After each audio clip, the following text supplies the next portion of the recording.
Welcome back. Or if this is your first time visiting, thank you for choosing to sit down in this quiet little corner.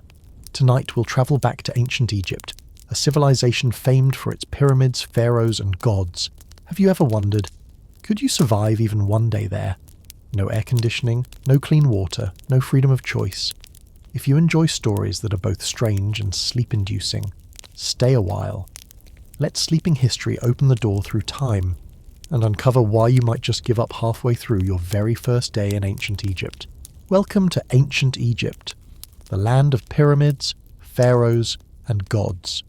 You're not woken by an alarm clock, but by the blinding rays of Ra, the sun god, slapping you straight in the face. No one oversleeps in the blistering heat and dusty haze of the desert. It's barely dawn, and the temperature is already creeping up to 30 studons, 86-90 to. The air is thick and dry, filled with the scent of earth, river water, and occasionally the unmistakable smell of sun-dried cow dung on the street. It's not exactly a traveller's dream morning, but for millions of ancient Egyptians it's just another day. You open your eyes inside a small mud brick house with flat roofs, no glass windows, no air conditioning, and of course, no mattress. The wind is too lazy to blow, and the only things drifting through the room are specks of dust. The walls may be thick, but they offer no insulation.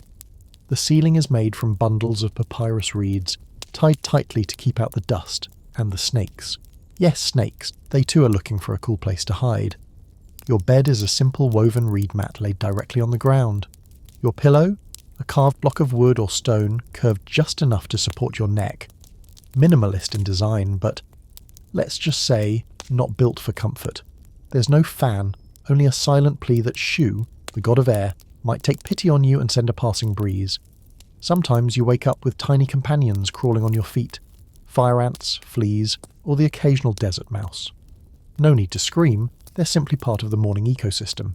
You have no mirror, no soap, no toothpaste, and certainly no hot shower to begin your day with a gentle tune in the bathroom. Mornings in ancient Egypt start with one simple truth. You'll clean yourself with whatever you can find. Or, not at all. If you're a farmer living near the banks of the Nile, your morning hygiene routine is nothing fancy. Before the sun fully climbs above the horizon, you stoop at the river's edge, the same spot where, just hours earlier, livestock drank, others washed their clothes, and someone may have relieved themselves.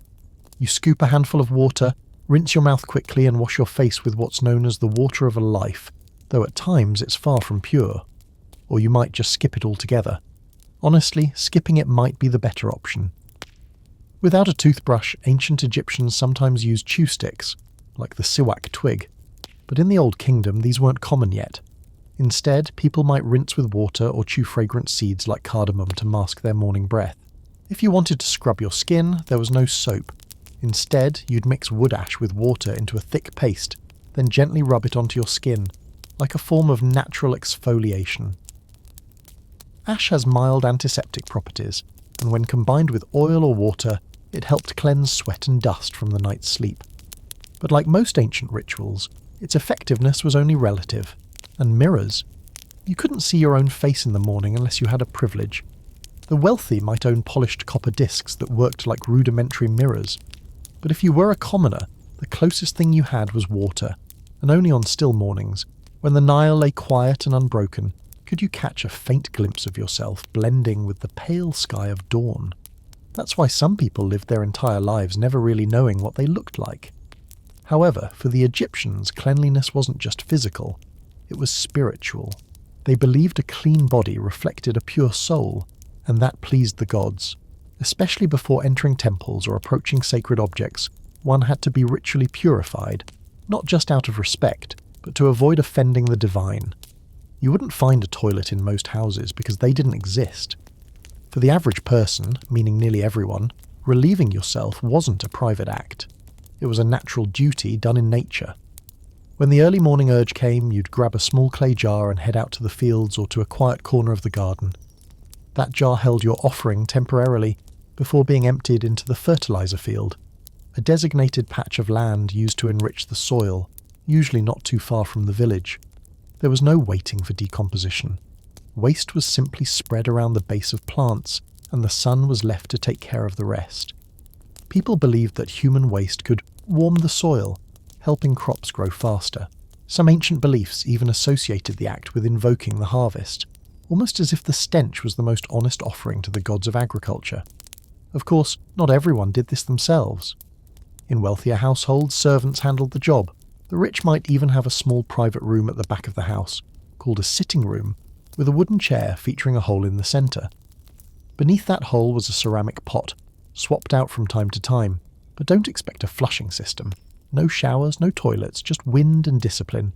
Everything still had to be emptied by hand. But no matter the era, the rich always lived more comfortably, didn't they? Women, as usual, had to be more cautious. They often went out very early or very late, when the village paths were empty of men. There were no wooden doors, no protective walls, and certainly no concept of personal safety. Only the morning mist and a thin headscarf offered them a small semblance of privacy. Children were different. They ran freely through the village and did their business anywhere, on the edge of a field, by the riverbank, even beneath the shade of a sacred tree. They knew nothing of embarrassment, only of urgency and the hot sand beneath their feet. Hygiene in ancient Egypt wasn't just a personal matter, it was communal. Narrow streets and dusty alleyways had no modern drainage. Wastewater, human excrement and ashes were all tossed into the Nile or directly onto the ground. When summer came, everything dried out and turned to dust that rose with each gust of wind. And when the floods returned, the waste flowed back into the fields, mixing with drinking water, making disease a common guest. Fevers, boils and digestive troubles often began with a simple breakfast beside the muddy river. Social hierarchy, wherever it exists, seeps into even the smallest acts. The wealthy might sit on a wooden chair with armrests, while the poor had to seek a quiet corner in the open wilderness. The elderly might have attendants to care for them, while the powerless leaned on a stick dragging their feet, praying no one would see. The clothing of ancient Egyptians was so simple it bordered on bizarre, essentially just a piece of linen. No underwear, no socks, no coats, no buttons, and certainly no zippers. Egyptians lived in a climate far too hot and dry to care about the concept of winter fashion. There was no cold, no biting wind. The only thing they needed was a strip of cloth wrapped around the body, like a humble greeting to the gods who had allowed them to wake up whole each morning. Men typically wore a linen kilt called a shendit, wrapped around the waist. Whether a commoner, craftsman, farmer or slave, men dressed this way. The colour of the kilt, white, dark or dull, depended on how new the fabric was and how wealthy the wearer might be. As for shirts, for many that was a rare luxury. But for noble women, clothing was a way to express elegance. Their dresses clung tightly to the body like a second skin, outlining every curve, not to hide, but to honour. These dresses were the earliest sketches of what would later become the wedding gown. Long, slim, sheer, and nearly translucent. They weren't sewn by machines, of course. Every thread of linen was hand-woven, and every pleat was pressed with hot stones. For festivals or temple ceremonies, nobles would drape themselves in long robes made from the finest linen they could find. The hems were sometimes embroidered with gold thread or adorned with tiny stones, not for warmth, but as a display of wealth. On ordinary days, both nobles and commoners went barefoot, except when entering temples, where sandals became a symbol of reverence. In ancient Egyptian culture, nudity was not seen as lacking or shameful. On the contrary, it was viewed as a sign of cleanliness, youthfulness, and nobility. The body was not something to hide, because there was nothing to be ashamed of. An Egyptian's entire life revolved around a single material, linen. It began in the fields along the Nile, where flax was planted alongside barley and papyrus. Farmers harvested the flax at just the right time, tied it into bundles, and soaked it in water to soften it. Then came the stages of beating, combing, and separating the fibres, each strand as fine as a maiden's hair. Rough linen was thick, heavy, and greyish or yellowish in colour. That was for the working class, for farmers, labourers, for shoulders constantly slick with sweat under the morning sun. Soft, cool linen, white as moonlight, belonged to the nobility, the priests, the queens, and the pharaohs.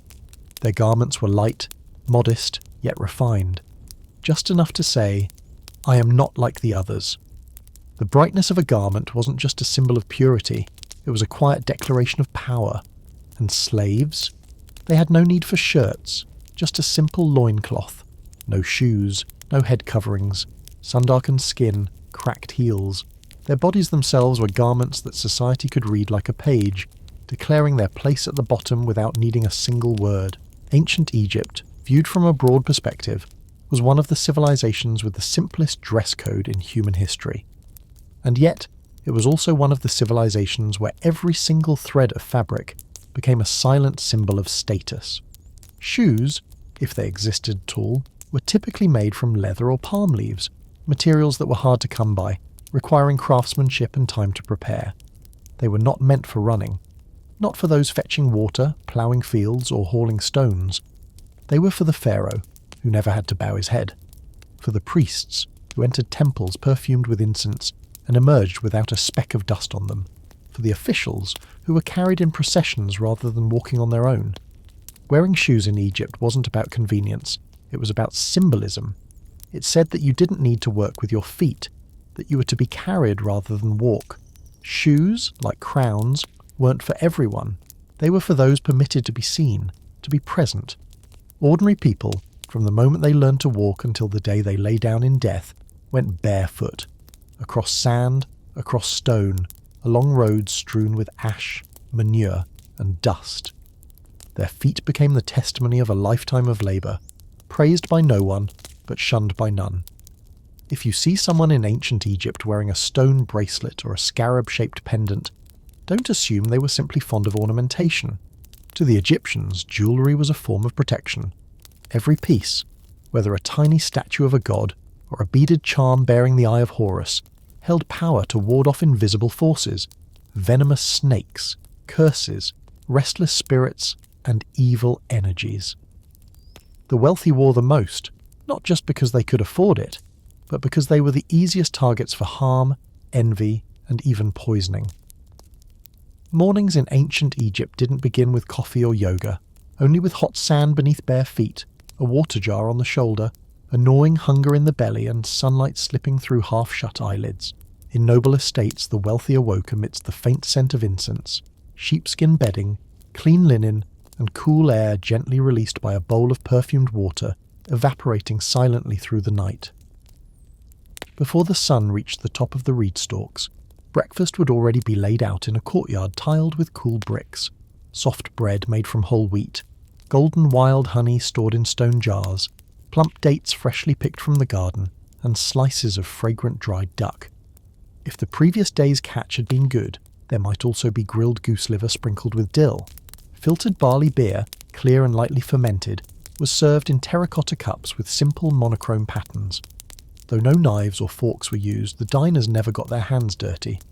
Clean linen towels, a basin of scented water for rinsing, and handmaidens ready to dry their fingers if needed.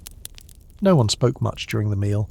There was only the sound of lazy dogs panting under the eaves, the soft clink of a beer jar set on a bronze tray, and the breeze brushing through the palm trees, carrying the scent of newly blossomed cassia flowers. But that was only if you were rich, noble. The vast majority outside lived nothing like that. In mud and straw homes with low doors facing the river, ordinary Egyptians had few choices. Breakfast was so routine, it no longer required thought. Dense, coarse bread made from roughly ground barley, often with bits of husk still in it, was the staple. It was usually hard and slightly sour due to natural fermentation. Sometimes the bread was reheated briefly on hot stones to bring some warmth to the belly. Next to it sat a small jar of barley beer, not like modern beer. It was thick, cloudy, more like fermented gruel, low in alcohol but high in calories, almost a liquid food. Both children and adults drank it. If lucky, they might have a few dried dates or slices of onion or radish to change the flavour. But more often than not, it was just bread and beer. Foods like meat or milk were reserved for festivals, or for the dead. Yet even in its simplicity, that morning meal was a precious moment.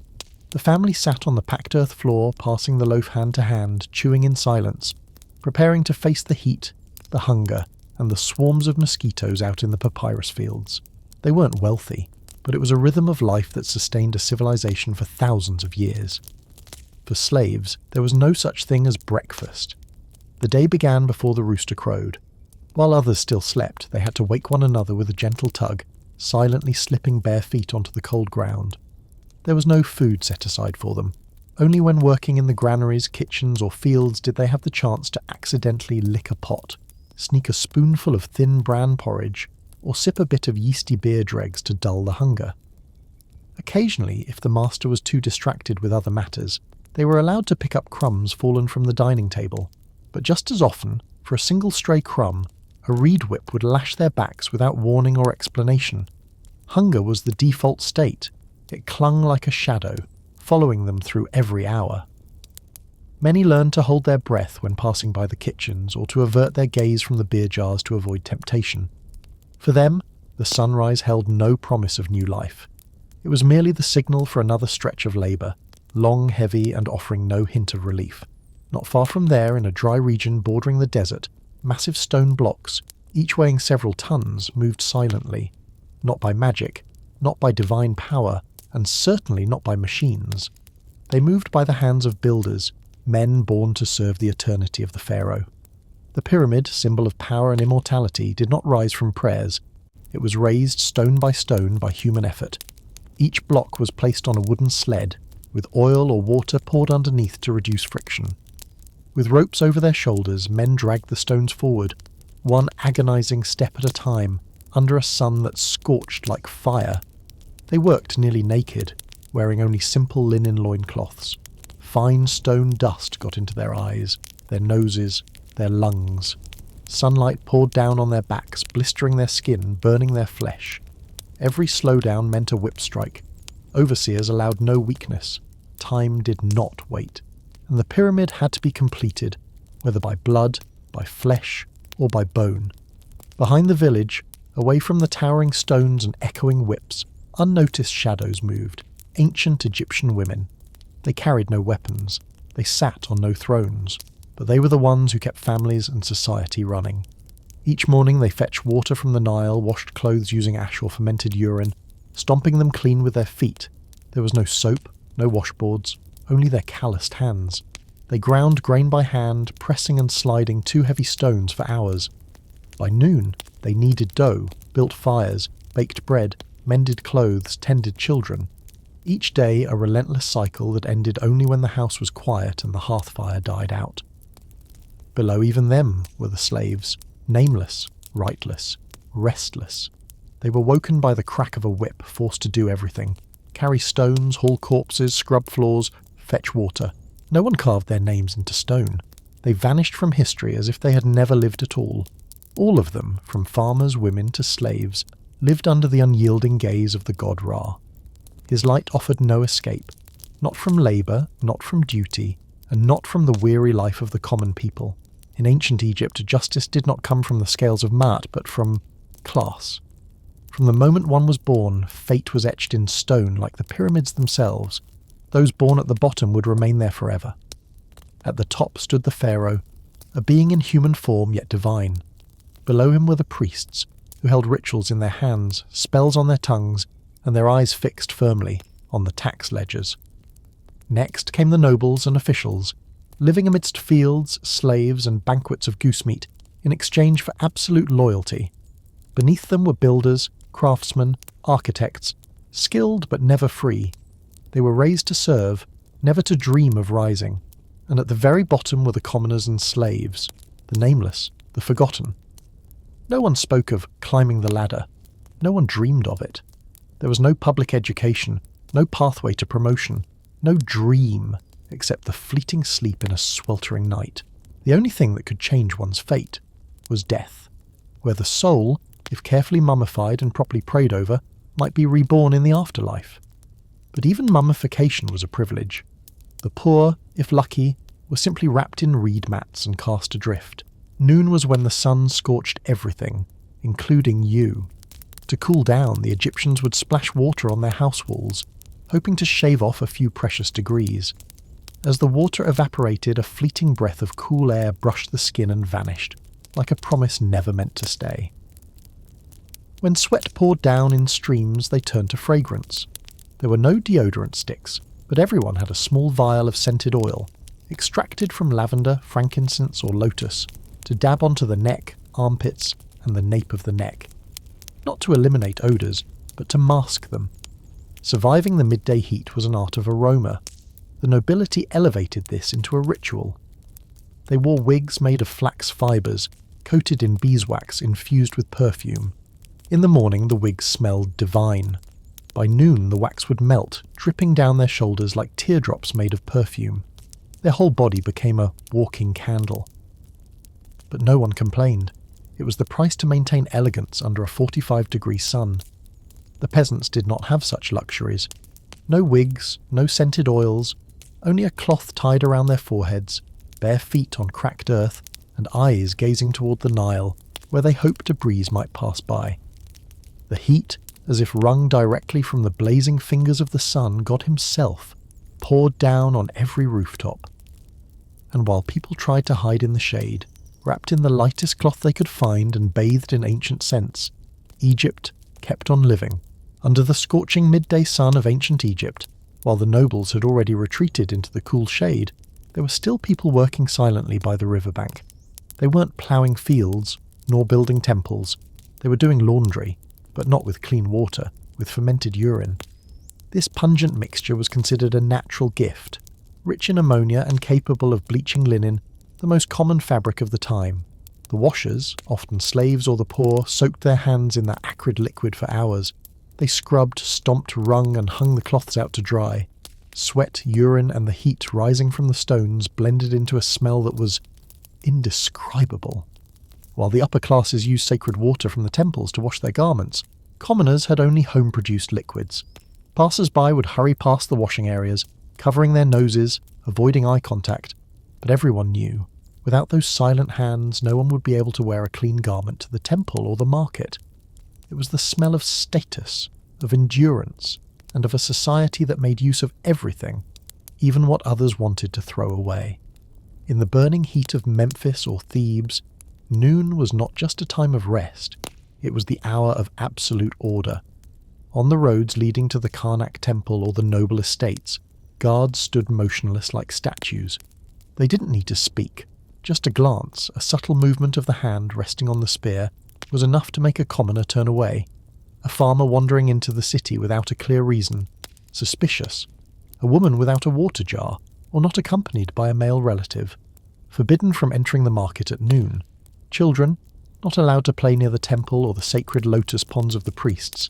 Everything was governed by unspoken rules, yet everyone understood them. One wrong step, and the punishment could be 3 days of forced labour, no explanation needed. Ancient Egyptians believed that Ma'at, the cosmic order, must be preserved at all costs. Any violation, even accidental, was seen as chaos. So the people learned to stop at the right moment, to turn in the correct direction. No one ordered them to be afraid.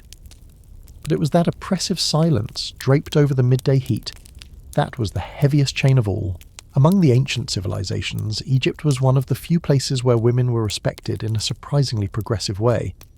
They were not considered the property of men, nor forced to live behind veils or submit to arranged marriages. Egyptian women had the right to own land, divorce, inherit property, and represent themselves in court. They wore makeup, sheer linen dresses, wigs, and perfumes distilled from lotus flowers, not to please men, but to honour the gods and themselves. Women could become priestesses, musicians, merchants, even pharaohs.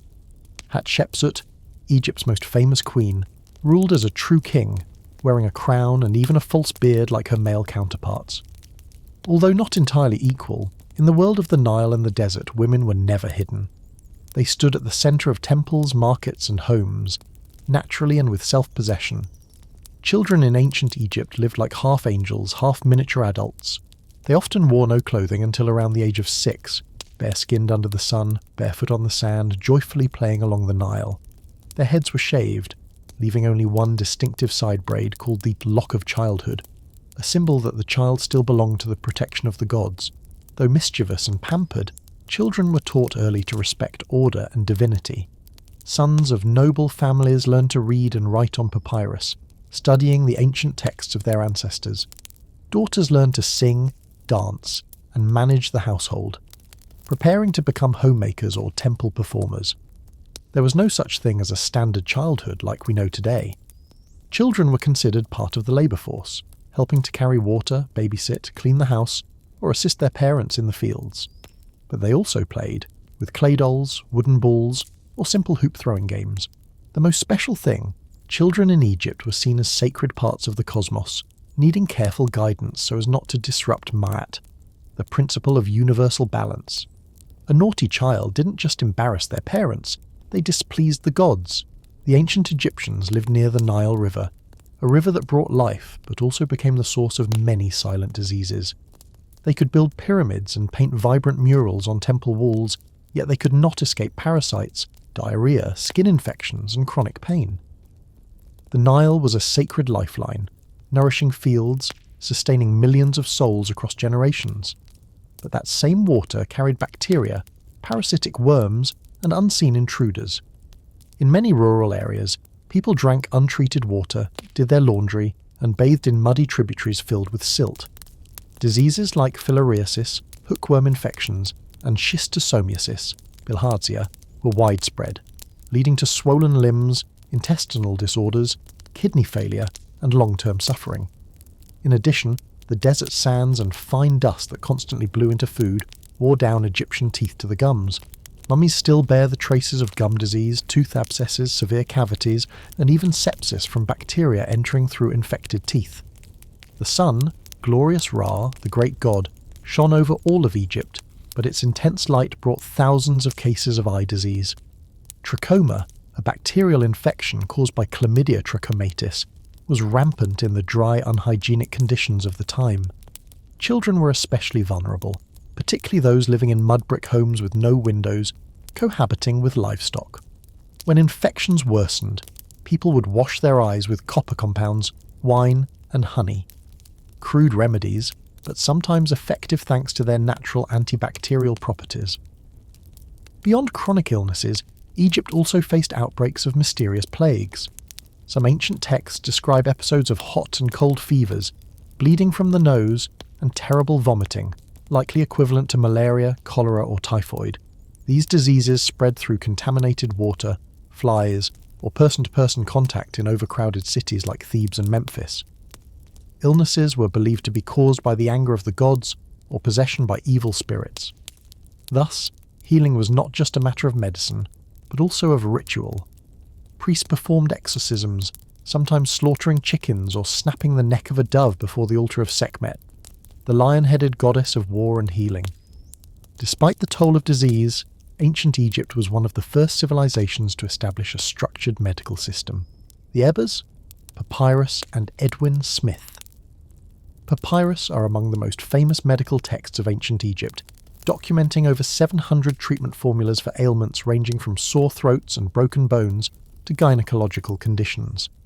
The ancient Egyptians knew how to stitch wounds, set and splint broken bones, drain pus, and even practiced forms of acupuncture. Their pharmacopoeia was vast and eclectic. They used honey for its antibacterial properties, witch hazel, aloe vera, tree resins, animal liver, and even crocodile dung. The latter not necessarily effective, but reflecting the spiritual beliefs attached to healing rituals. Medical specialization existed. Some doctors focused on particular body parts, such as eye doctors and dentists. Many of these practitioners were also priests, serving within temples where medicine and religion intertwined seamlessly. When medicine failed, the ancient Egyptians turned to spiritual preparation for death. They did not fear death itself, but rather the possibility of dying unpurified, with their soul still tainted by disease or sin.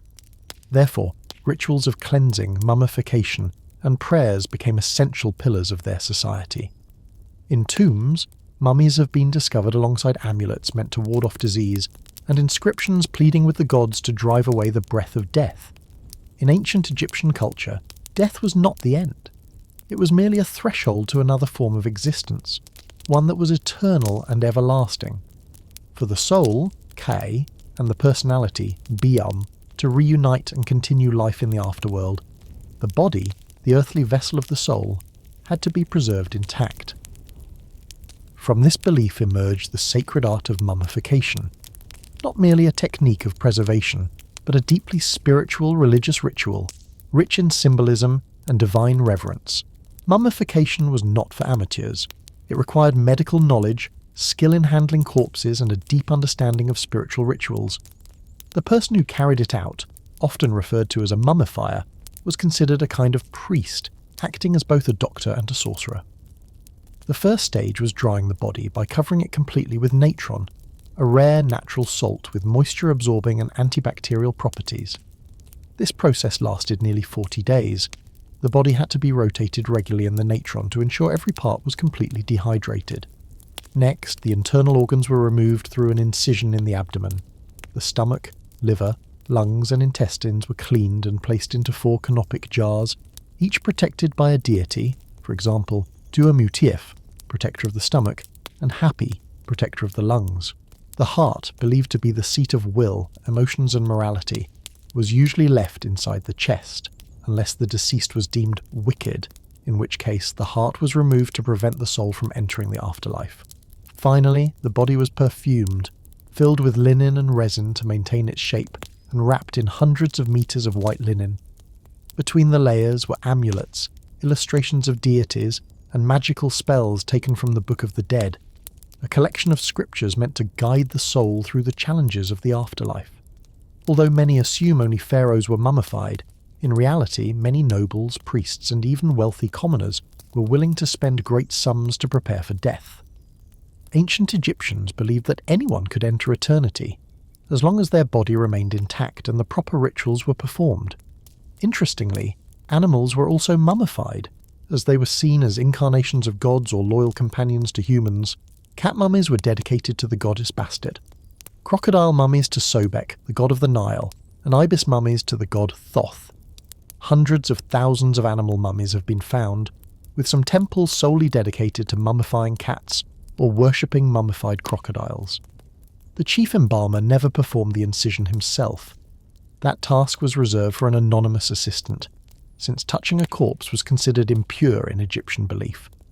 After making the cut, the assistant would be symbolically stoned, not to death, as a ritual to dispel the impurity. In later periods, mummies became more elaborate. Artificial eyes made of gemstones and solid gold funerary masks were added, turning the mummies into true works of art. The golden mask of Tutankhamun is a prime example, showcasing both exquisite craftsmanship and sacred reverence for the dead. Some wealthy individuals even prepared their tombs and mummies while still alive. In some cases, wax mannequins were made in their likeness to practice wrapping beforehand, ensuring no mistakes would be made after death. Once mummified, the body was placed in a coffin of stone or precious wood and buried in a tomb or pyramid. The tomb walls were adorned with paintings, symbols, charms and prayers, essentially serving as a map to guide the soul through the Duat, the underworld, filled with terrifying trials, rivers of blood, flaming gates and monstrous guardians. The soul had to overcome everything to reach the hall of the weighing of the heart, where the deceased's heart would be weighed against the feather of Maat, the symbol of justice and truth. If the heart was heavier, due to guilt and sin, it would be devoured by the monster Amit, and the soul would be erased from existence forever. Ancient Egypt, the land where kings lived for eternity in stone, was also a place where people were brought down by the most ordinary of ailments. They had no vaccines, no antibiotics, but they had unwavering faith in Maat, the sacred balance of the universe. Whether it was a lingering fever or parasitic worms slowly eating them from the inside, the people fought on with the belief that gods, medicine and courage could help them endure. The Nile River was not just Egypt's lifeline, it was also home to some of its most terrifying creatures. The Nile crocodile, growing up to 6 meters long, was a true predator. People living along the riverbanks always had to be cautious, when washing clothes, swimming, or even just paddling a boat. One sudden strike could turn a grown man into lunch. Hippopotamuses, which looked slow and clumsy, were in fact the second deadliest animal after crocodiles. Male hippos were extremely aggressive in defending their territory and could easily overturn a boat if they felt threatened. Under the moonlight, their roaring echoed across the river like an ancient warning everyone instinctively understood: stay away. On land, venomous snakes posed a constant threat. Egyptians believed that snakes, like cobras, embodied power, but they were also harbingers of death. Sorcerers often wore amulets in the shape of serpents, praying to the goddess Wadjet for protection from venom. Yet a single bite could still kill a person within hours. Fleas and mosquitoes, though tiny, were the most silent spreaders of disease. In a civilization without antibiotics or insect repellent, these small creatures were the carriers of infectious illnesses, from malaria to plague. The Egyptians believed their prosperity was a gift from the gods. But when the gods grew angry, the land would no longer bloom. The annual flooding of the Nile was a double-edged sword. If it came at the right time and in just the right amount, it brought fertile silt and life. But if too strong, the waters would drown homes, sweep away livestock, and destroy entire seasons of farming. In years when the floods were excessive, villages could vanish overnight. On the other hand, prolonged drought brought famine. If the Nile failed to flood on time, it meant crop failure. There would be no wheat for bread, no barley for beer, and no grass for cattle. Families would begin eating their seed reserves, or even sell their children in exchange for a sack of grain. Hot sandstorms from the western desert could sweep through cities like the wrath of the god Seth, carrying scorching sand that blinded the eyes, burned the skin, and buried everything in moments. People had to seal their homes with clay, wrap their faces in cloth, and pray for protection. Though Egypt was considered one of the most stable civilizations of the ancient world, it was not immune to the fury of war. Invasions by the Hyksos, Nubians, Hittites, and later the Assyrians and Persians left deep scars on its history. A city might be bustling with life one day, only to become ashes the next. Populations were taken as slaves, men killed, women seized, and temples burned. Internally, unrest and struggles for the throne posed constant threats. Coups among royal family members or conflicts between regional governors often plunged the nation into chaos. The people, especially those of the lower classes, were the first to suffer. They were conscripted as soldiers, heavily taxed or forced into hard labour. Raiding along borders and trade routes was common. A farmer carrying grain to the market could be robbed clean unless travelling with a guarded caravan. Those living far from central control, like in Nubian borderlands or the Western Desert, lived in near constant fear. If you were an ancient Egyptian unlucky enough to fall into enemy hands, or simply failed to obey an official, you could become a slave. Slaves weren't just war captives, they were also debtors, lawbreakers, or people punished in place of the gods. Ancient Egypt was a magnificent civilization, but also a place where survival was a daily battle. Beyond disease and poverty, people faced harsh nature, deadly animals, and brutal conflict.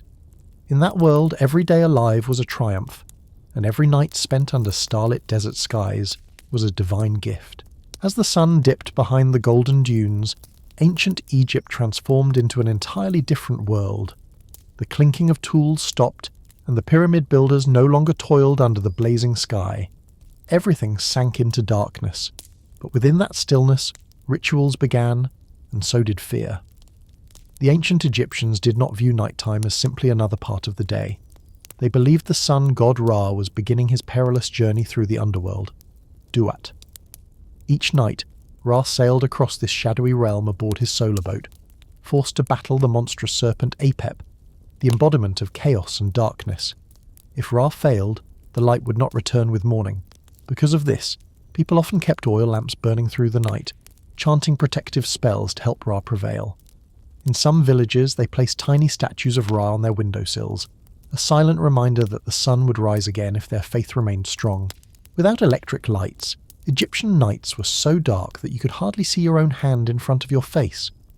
People used small terracotta oil lamps, just enough to illuminate a single corner of a room. The flickering flame cast shifting, ghostly shadows across the mud brick walls. In that atmosphere, every sound stood out. The chirping of crickets in the reeds by the riverbank, the distant howl of wild desert dogs, or the sudden crunch of footsteps on sand. Even the quiet rustling of someone turning over on a mat could wake the whole household.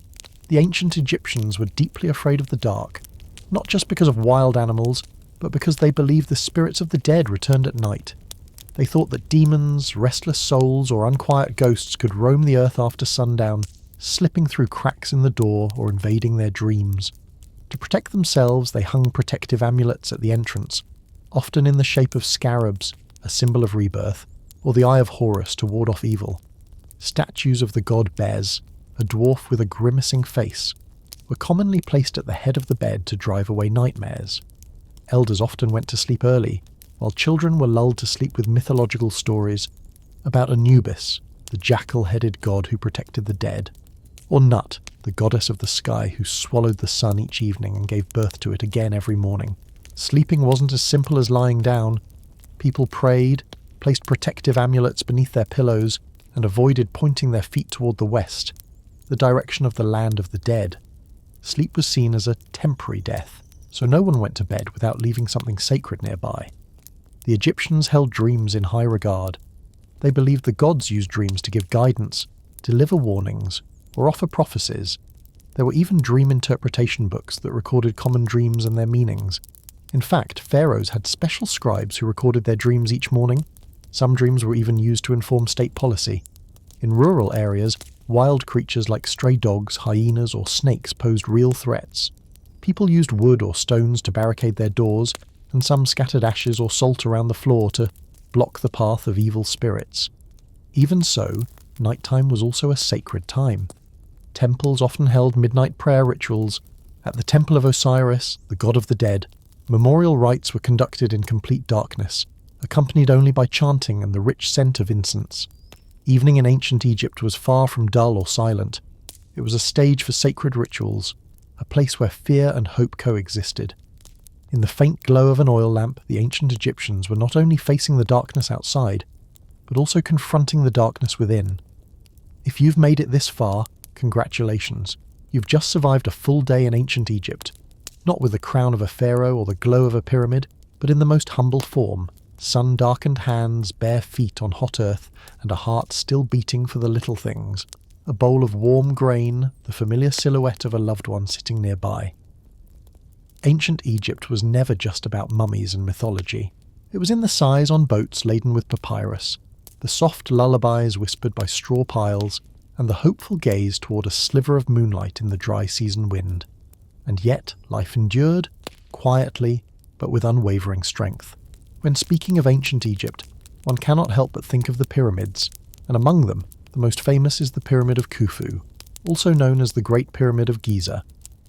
This is not just a symbol of ancient Egypt, but a testament to the extraordinary organizational and construction skills of humanity over 4,600 years ago. The monument was built during the reign of Pharaoh Khufu, called Cheops in Greek, who ruled around 2580–2560 BCE during the 4th dynasty of Egypt's Old Kingdom. This period marked the height of pharaonic power, when the pharaoh was seen as the living embodiment of the god Horus and held absolute authority. The construction of a pyramid was not only a religious obligation meant to prepare for the afterlife, but also a declaration of the king's power and immortality. The pyramid was considered the eternal home for the pharaoh's soul, a clear symbol of the Egyptians' profound belief in the afterlife. Khufu was the first pharaoh to build a pyramid on such an unprecedented scale, surpassing any earlier structure. To achieve this, he mobilized tens of thousands of laborers and engineers, and innovated construction techniques, labor organization, logistics, and resource management. According to Egyptologists, the construction of the Great Pyramid took about 20 to 30 years. The Pyramid of Khufu is part of the Giza necropolis, alongside two smaller pyramids built for Pharaoh Khafre, and Pharaoh Mykerinos, Khufu's son and grandson. The complex also includes smaller Queen's pyramids, a mortuary temple, a causeway, and the famous Great Sphinx statue. Together they form a unique funerary architectural ensemble that reflects the ancient Egyptians' philosophy of life and death. The Pyramid of Khufu stands on the Giza Plateau, located on the western edge of the Nile Delta, about 13 kilometers southwest of modern-day Cairo. This plateau was ideal for constructing tombs due to its solid, elevated bedrock, which was resistant to flooding, an essential feature for preserving the body in Egypt's hot and arid desert climate. The choice of this location also carried symbolic meaning. The west of the Nile River was where the sun set, representing death and the afterlife in ancient Egyptian belief. Pharaohs were all buried on the western bank so that their souls could follow the sun into eternity. In terms of scale, the Pyramid of Khufu is the largest among the three main pyramids at Giza, and the largest pyramid ever constructed in the entire history of ancient Egypt. Its original height was about 146.6 meters, 481 feet, roughly equivalent to a modern 48-story skyscraper. However, due to erosion and the loss of the outer casing stones over time, The pyramid now stands at approximately 138.8 metres, 450 feet, tall. Each side of the base is about 230.4 metres, 750.9 feet long, forming a nearly perfect square. The precision of the design is astonishing. The difference between the lengths of the sides is only a few centimetres, despite the fact that the entire structure was built without modern technology. No wheels, no steel, and no cranes. The pyramid consists of about 2.3 million stone blocks. Each block weighs between 2 and 3 tons on average, with some of the largest blocks weighing up to 25-30 tons. The total estimated weight of the entire structure is around 6.3 million tons. What is truly remarkable is that these massive stones were cut, transported and stacked with extraordinary precision. Modern scientists still cannot fully explain how the ancient Egyptians managed to move and place them so accurately without the aid of machinery. Inside the Pyramid of Khufu is not just a solid mass of stone, as many people assume, but rather a complex system of corridors, burial chambers and voids. There are 3 main chambers: the subterranean chamber, carved deep into the bedrock beneath the pyramid, but ultimately left unused; the Queen's chamber, located in the central part of the pyramid, but no remains were ever found inside; the King's chamber. This is where the granite sarcophagus of Pharaoh Khufu was placed. The chamber features a corbelled ceiling designed to distribute weight and prevent collapse. Additionally, there are ventilation shafts pointing towards certain stars, possibly for religious symbolism or for technical reasons that have yet to be fully understood. The pyramid is not merely a tomb, but a structure rich in religious symbolism. Its shape represents the rays of the sun, guiding the soul of the king upward to the heavens where the gods reside. At the same time, the architecture of the pyramid reflects a miraculous fusion of religion, science, and art, the pinnacle of ancient construction techniques. To this day, more than 4,600 years later, the Pyramid of Khufu still stands tall in the desert, becoming an eternal symbol of Egyptian civilization and one of the most impressive structures in human history.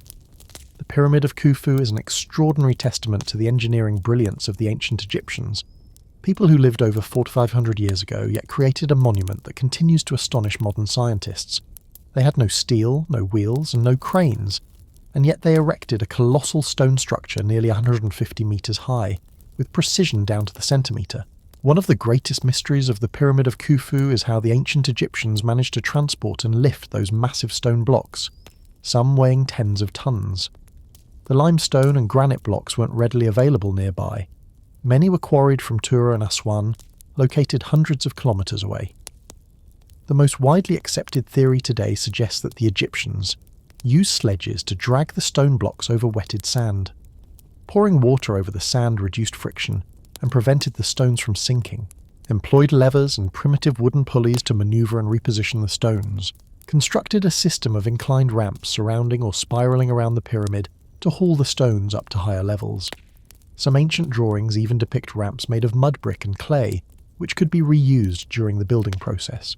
Although no ancient documents describe the construction process in detail, a series of archaeological discoveries at Giza, including workers' housing, animal bones, stone tools, and inscriptions, have proven that the pyramids were built by professional labourers, not slaves as often portrayed in films.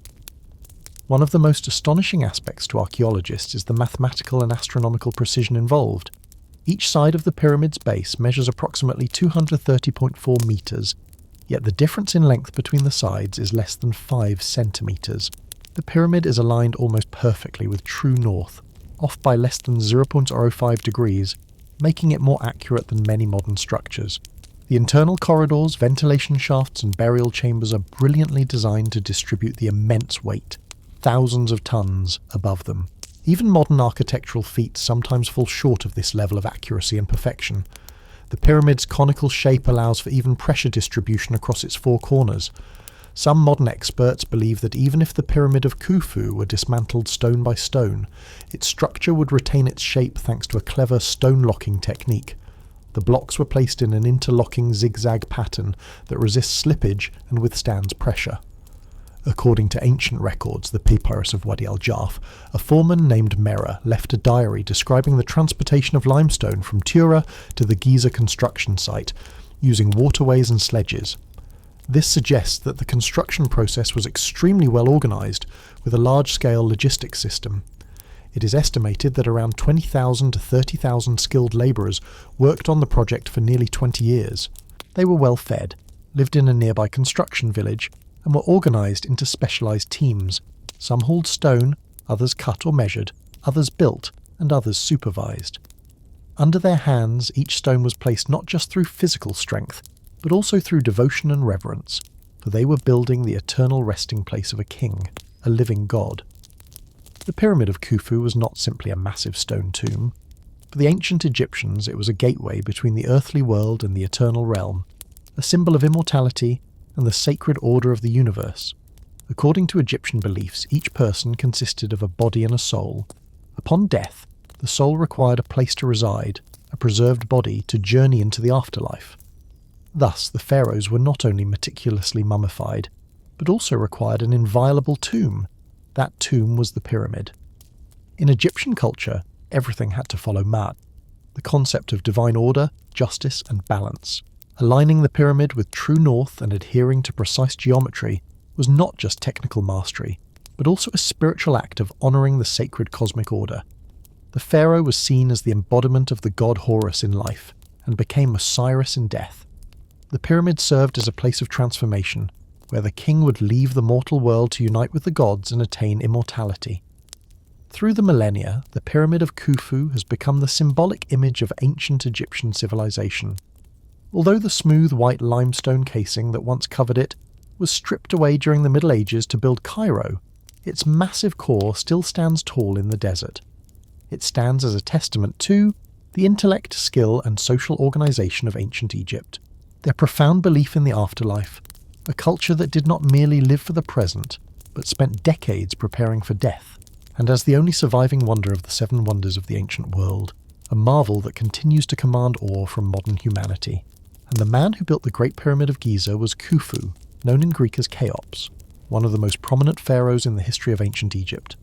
Although historical records offer very little direct information about him as a person, it is the Great Pyramid of Giza, the only remaining wonder of the ancient world, that immortalised Khufu's name. He was not just a king, but the visionary leader behind an engineering feat that defied the limitations of his time.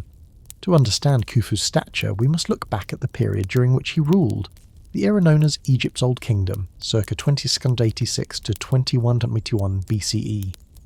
This was the first major era in the unified history of Egypt, when pharaohs were seen not only as monarchs, but also as living embodiments of the god Horus, the divine protector of royal authority.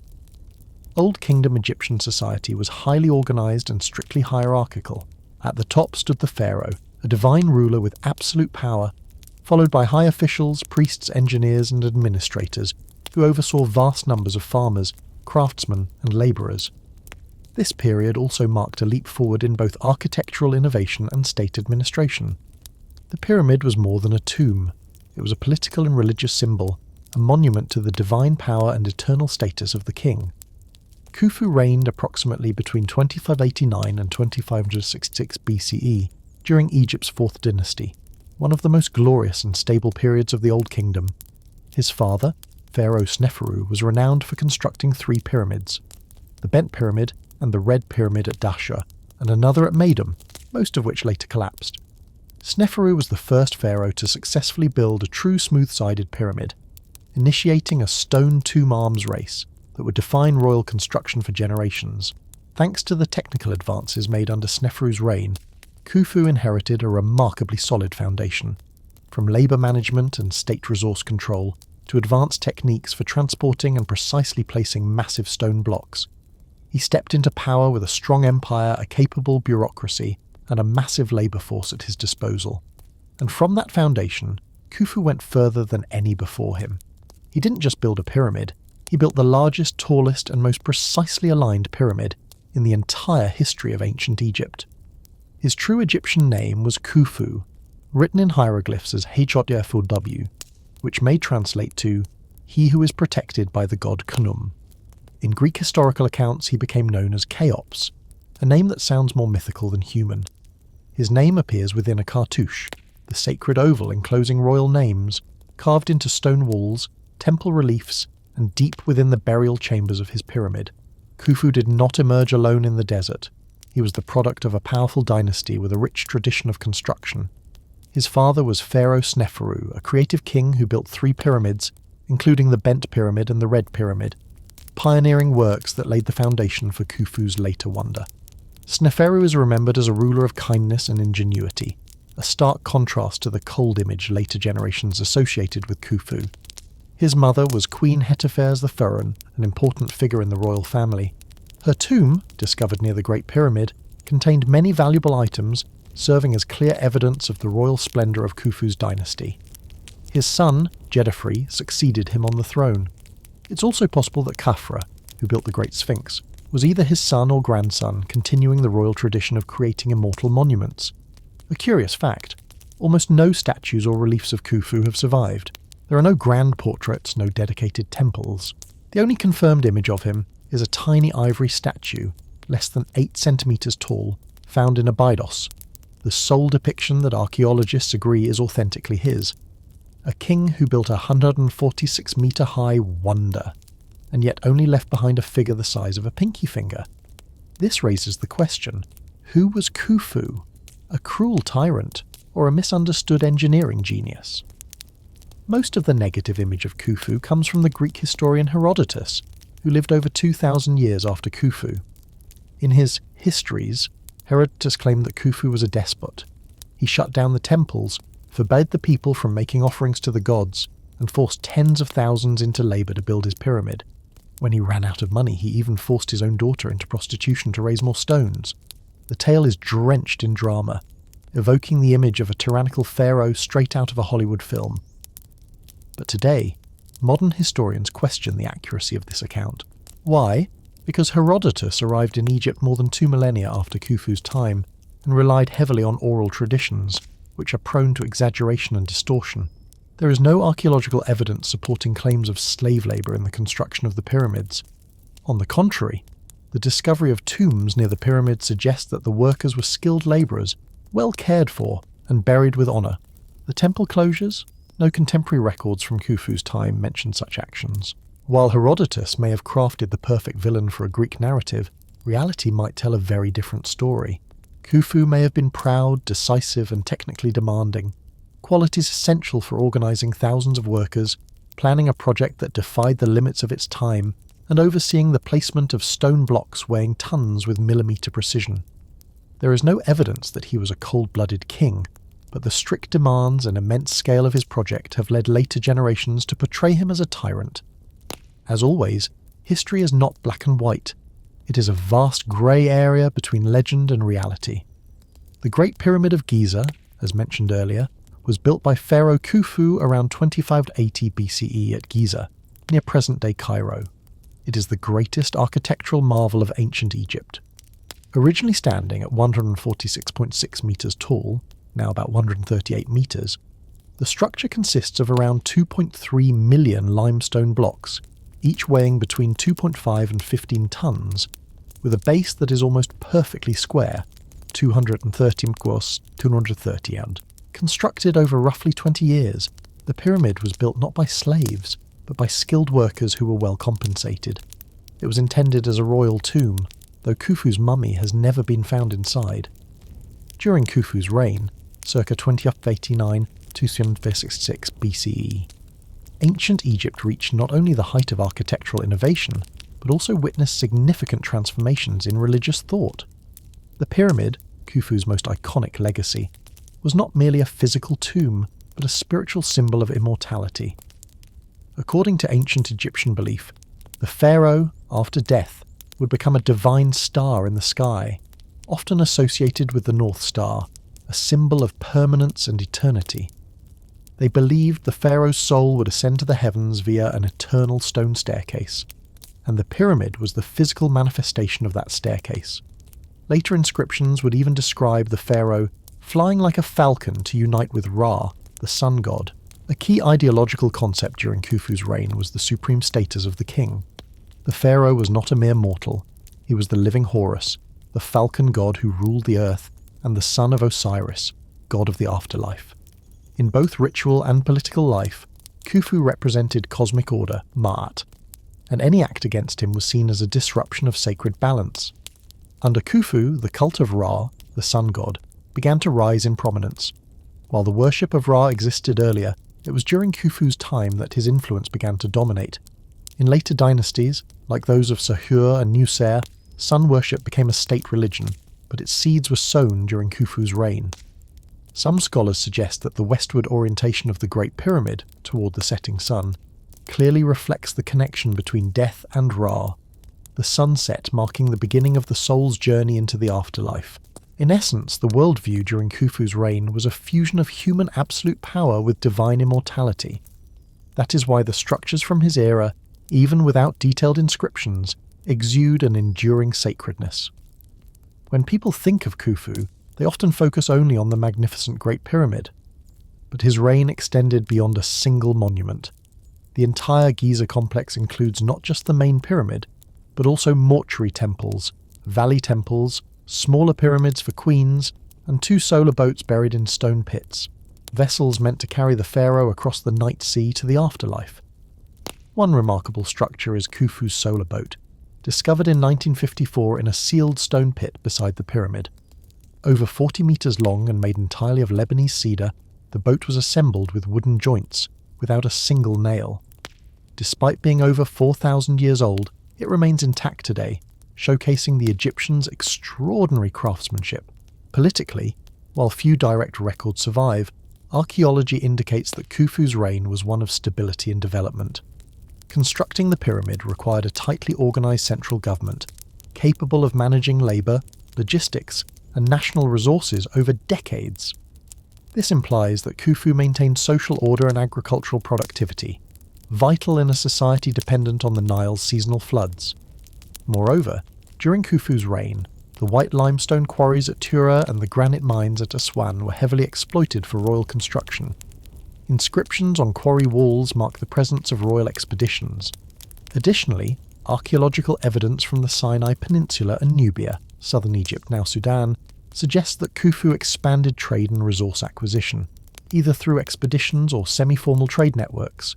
All this shows that Khufu's reign was not just a golden age of architecture, but also a period of centralised power, resource control, and the broadening of Egypt's reach beyond the Nile Valley.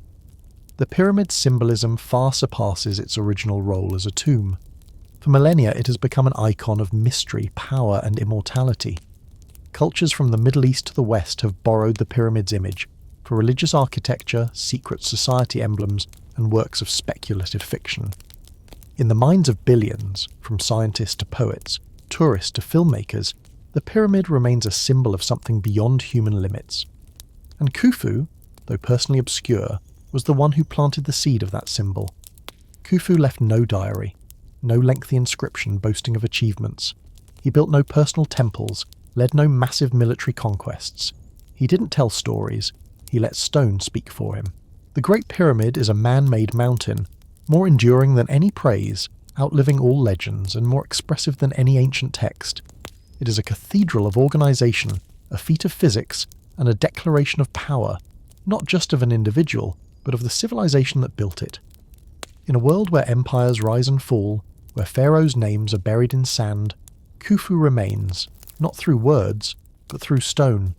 A man who lived over 4 millennia ago, without the internet, without steel, without cranes, yet built something that leaves even NASA engineers in awe. Isn't that what makes him immortal? Whether he was a brilliant organizer or a harsh ruler, a hero or a ghost of history, what cannot be denied is he succeeded. He succeeded in a way no one has ever duplicated.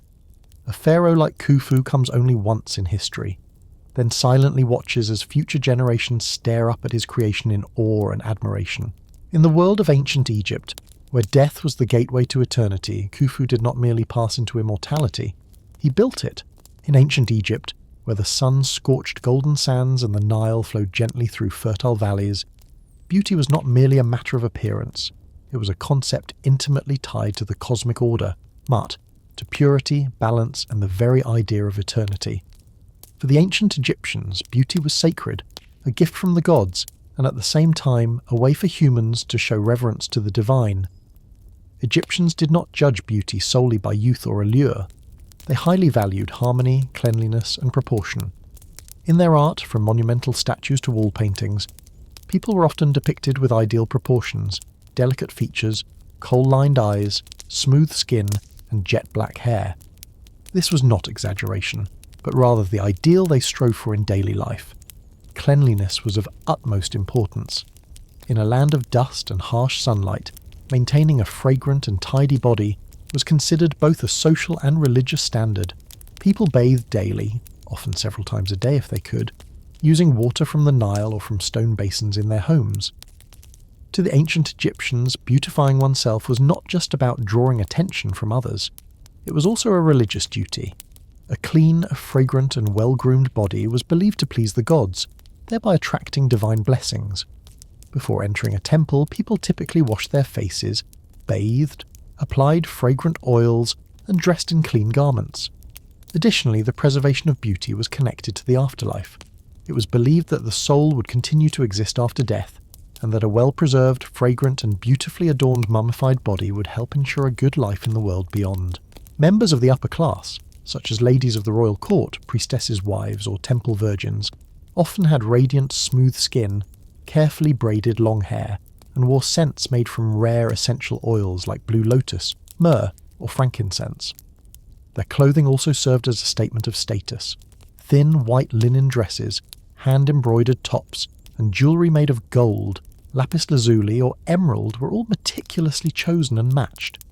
Each accessory was a declaration of wealth and authority. One fascinating and lesser-known fact: ancient Egyptian men were also very conscious of their appearance. From the pharaoh down to court officials, men shaved their beards, kept their hair neat, or wore wigs, bathed thoroughly, and wore perfume. They also applied black eyeliner, moisturized their skin with fragrant oils, and dressed according to different festivals or ceremonial occasions. Grooming and attention to appearance were seen as signs of a civilized, educated person of high social standing. In many reliefs, men are depicted with bronze-toned, healthy skin, well-toned bodies, straight shoulders, and darkly lined eyes, dressed in pristine white loincloths, all suggesting they maintained a well-groomed appearance at all times, whether heading to battle or attending festivals. If there is one unmistakable symbol of ancient Egyptian beauty, it is the iconic, darkly lined eyes. This cosmetic, known as kohl, is considered one of the earliest inventions in the history of makeup. The ancient Egyptians would grind galena, a type of lead-ore, or black soot, and mix it with animal fat or oil to form a paste, which they applied around both the upper and lower eyelids. Kohl wasn't just for a captivating look. It was believed to serve several practical and spiritual purposes.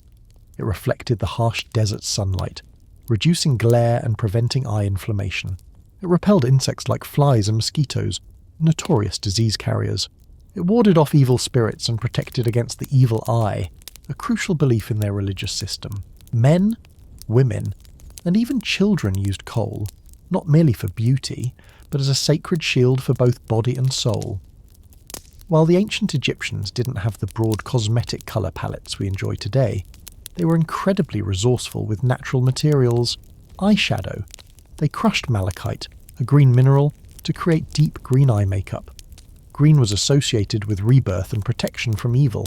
Blush and lipstick, made from red earth, hematite, cinnabar, or crushed flower petals, often mixed with plant oils or animal fat.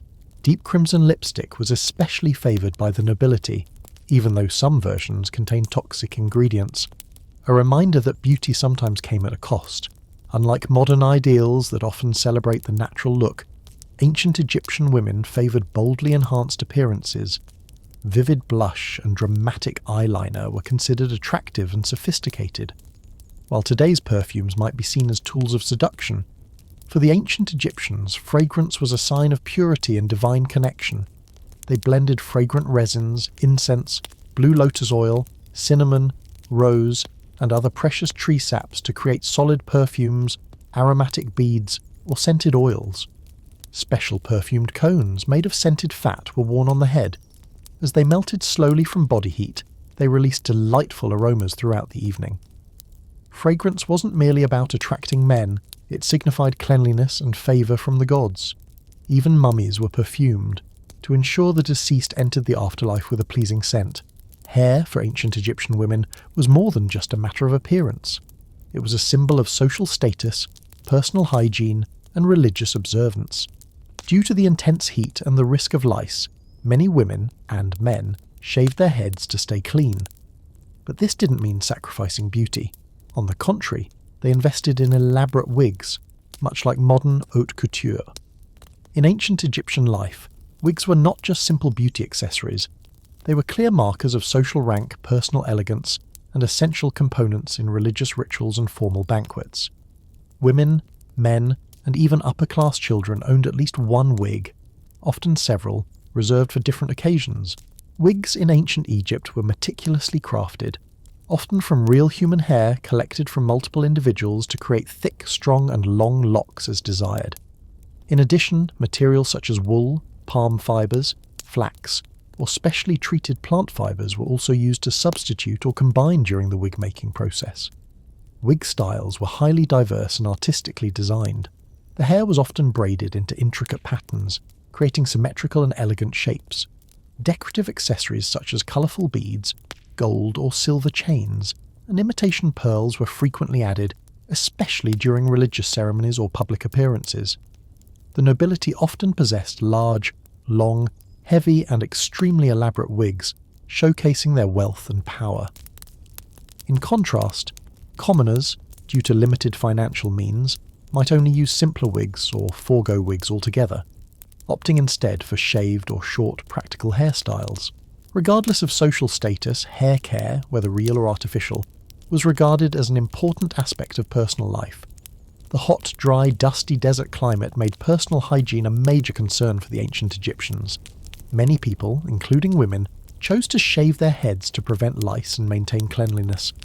Afterwards, they would wear wigs or headscarves when going outside. To keep hair smooth and fragrant, they used natural hair oils. Castor oil, sweet basil oil, aromatic essential oils, and beeswax were commonly used in hair care formulations.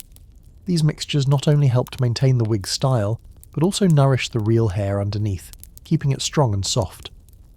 Some hair oil recipes were recorded on papyrus scrolls, reflecting the advanced medical and cosmetic knowledge of the ancient Egyptians. Notably, ancient medical texts such as the Ebers Papyrus described treatments for hair loss and baldness. One curious recipe involved applying a mixture of clove root, dates, and honey to the scalp to stimulate hair growth, although the actual effectiveness remains uncertain. In summary, from wig making to hair care, the ancient Egyptians demonstrated a deep appreciation for aesthetics, elegance, and the belief that outward appearance was part of the greater cosmic order, Mat. In their culture, hair, whether real or artificial, was not just a beauty accessory, but a symbol of dignity, reverence for the gods, and a connection between the individual, society, and the universe. In particular, in ancient Egyptian civilization, beauty was not only defined by carefully applied makeup or glossy hair, but also expressed vividly through clothing and dazzling jewellery. Egyptian women often wore white dresses made from linen, a precious fabric at the time, as it required extensive labour to process flax plants into fine threads and weave them by hand. These dresses clung to the body, not for seduction as in modern times, but to symbolise purity, discipline, and a simple yet graceful beauty. Whether queen or peasant woman, jewellery was an essential part of every Egyptian woman's life. The upper class wore jewellery made of gold, silver, and gemstones such as lapis lazuli, carnelian, or turquoise. Another signature material was faience, a glazed ceramic in shades of blue or green, symbolising life and rebirth. The broad collar necklace was the most popular accessory, designed as a semicircular plate draped over the shoulders and chest, often adorned with hundreds of tiny stones, precious metals, or colourful enamel beads.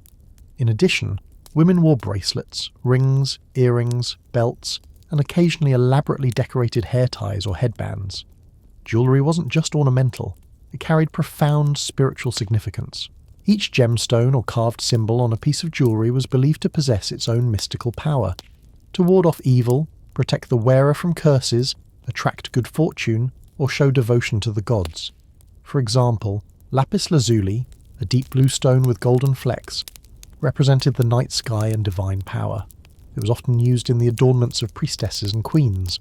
In the deeply religious context of ancient Egypt, beauty was not merely a way to impress others or express oneself. It was a sacred act, closely tied to faith and belief in the afterlife. The Egyptians believed that each time they lined their eyes with coal, a black powder made from galena or lead-based minerals, they were emulating the eye of Horus. This was more than just a symbol of clarity and protection. It was a magical talisman warding off evil spirits and supernatural forces, especially during religious rituals or sleep, a time they believed left one vulnerable to spiritual attacks. To them, beauty was part of maintaining Ma'at, the divine cosmic order decreed by the gods. A woman who was well-groomed, fragrant and elegant was seen as honouring the gods, living in harmony with nature, and contributing to the universal balance. Therefore, cosmetics and jewellery were never considered frivolous luxuries, but rather tools for divine communication. Some people even carried special amulets meant to preserve their beauty and ward off aging. Surviving papyri contain incantations intended to be recited while applying creams or facial masks. For example, "May the goddess Hathor grant me beauty that does not fade, like the lotus blooming in the green pond." Small amulets made of wood or stone, shaped like the ankh, symbol of life, scarabs, sacred beetles, or the eye of Horus, were commonly worn as jewellery or placed under pillows during sleep. Thanks to Egypt's dry climate and sealed tombs, it remains one of the rare ancient civilizations that left behind remarkably detailed beauty recipes. Many papyri carefully describe how to prepare cosmetic formulas, including ingredient ratios and usage tips. One popular recipe was a facial mask made from fresh milk and honey. Milk, with its natural lactic acid, helped gently exfoliate and cleanse the skin, while honey offered antibacterial and moisturizing benefits. This was known as the secret to keeping one's skin as youthful as the goddess Isis, according to an inscription found in an ancient tomb. Kohl, the black powder used to line the eyes, was made by grinding malachite, for green pigment, or galena, for black, then mixing it with castor oil or animal fat for easier application. Interestingly, malachite powder also had mild antibacterial properties, helping to reduce inflammation and protect the eyes from insects. As for lipstick, it wasn't made from synthetic chemicals like today's versions. Instead, it was crafted from red ochre blended with animal fat, sometimes enhanced with a dash of hematite, a naturally red-toned mineral. Women used a small wooden stick to apply the mixture, creating bold, fiery lips that stood out under the desert sun. When it came to perfume, the Egyptians were true masters of distillation and scent preservation. Fragrant oils were made from blue lotus, myrrh resin, frankincense, cinnamon and cedarwood, all soaked in wine or olive oil for extended periods. These concoctions didn't just smell divine, they lasted all day long, even after sweating under the harsh sun. These beauty recipes, from facial masks and lipstick to perfumes, reveal not only the Egyptians' refined aesthetic sense, but also their ability to understand and apply natural knowledge in both a scientific and ceremonial manner.